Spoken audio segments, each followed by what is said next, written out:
Parliament ఎన్నికల్లో భాగంగా ఈ నెల 8న వేములవాడలో జరిగే ప్రధాని నరేంద్ర మోడీ బహిరంగ సభ ఏర్పాట్లను శుక్రవారం జిల్లా బీజేపీ అధ్యక్షులు ప్రతాప రామకృష్ణ పరిశీలించారు. ఈ సందర్భంగా ప్రతాప రామకృష్ణ మాట్లాడుతూ ప్రధానమంత్రి బహిరంగ సభను ప్రజలందరూ విజయవంతం చేయాలని కోరారు. పర్యటనలో భాగంగా వేములవాడ శ్రీ రాజరాజేశ్వర స్వామిని ప్రధానమంత్రి దర్శించుకుంటారని తెలిపారు. ఆయన వెంట బీజేపీ నాయకులు కుమ్మరి శంకర్, రేగుళ్ల మల్లికార్జున్, రేగుల సంతోష్ బాబు, రాపల్లి శ్రీధర్ తదితరులు ఉన్నారు.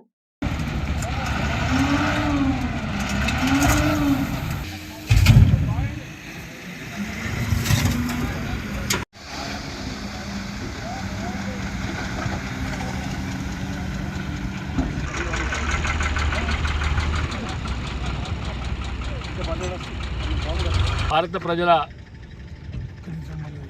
నాయకుడు, ప్రపంచ నాయకుడు నరేంద్ర మోడీ గారు 8వ తారీఖు నాడు వేములవాడ వస్తున్న సందర్భంగా కూడా అరేంజ్మెంట్స్ కూడా జరుగుతూ ఉన్నాయి.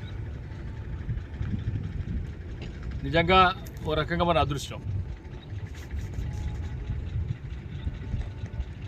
సంస్కృతి సాంప్రదాయాలకు పెద్దపీట వేస్తూ గతంలో కూడా తను చెప్పారు వారు, ఒక దక్షిణ కాశీ వేములవాడ అని. మన దాదాపు 4-5 సంవత్సరాల నుంచి కూడా తీవ్రంగా ప్రయత్నం చేస్తుంటే బండి సంజయ్ గారు కూడా వారు కూడా కోరిన వెంటనే సరే ఎలక్షన్ టైంలో వస్తూ ఉన్నారు. మనందరం కూడా చాలా పెద్ద ఎత్తున సాధారణంగా స్వాగతం పలుకుతాం. వారు వచ్చిపోయిన తర్వాత దీని దేవాలయ రూపురేఖలే మారుతాయని మేము అనుకుంటా ఉన్నాం.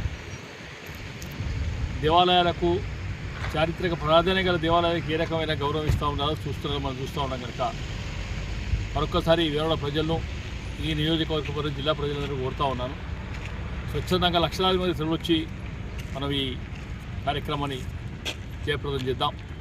8వ తారీఖు నాడు దాదాపు 8:30కి సమావేశం ప్రారంభమవుతుంది. పొద్దునే ఉదయమే దాదాపు దర్శనం కూడా టైమింగ్స్ కూడా వస్తే కనుక మనందరం కూడా సాధారణంగా పెద్ద ఎత్తున స్వాగతం పలకడం కోరుతా ఉన్నాం. భారత్ మాతాకి జై.